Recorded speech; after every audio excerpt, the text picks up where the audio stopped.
Bakit ganyan ka? Lahat ginawa ko na. Oras, panahon, ibinuhos ko na lahat sa'yo. Maging masaya ka lang sa piling ko. Huwag mo naman sanang balik-balikan ano man yung mga nagawa kong kamalian noon. Dahil bago ako naging sayo, ipinagtapat ko ito. At oo, aminin ko, nagpapasalamat ako dahil tinanggap mo ako ng buong buo. Hindi mo ako hinusgahan. Pero bakit ganun?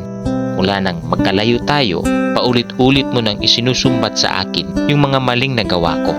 Kulang pa ba ang binibigay kong tapat na pagmamahal sa'yo? Kulang pa ba ang ipinapakita ko para lang malaman mo na nagbago na ako?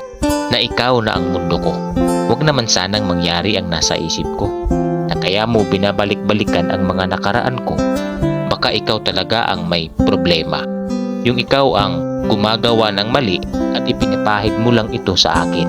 Oo, lahat ng tao nagkakamali, pero hindi lahat nananatili sa paggawa ng mali. Lahat ay may pagkakataon na magbago.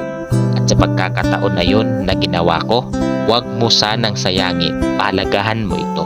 Tandaan mo, ang mali na nagawa ko noon ay pwede ko pang itama ngayon.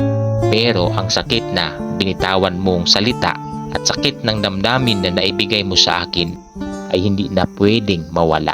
Aww.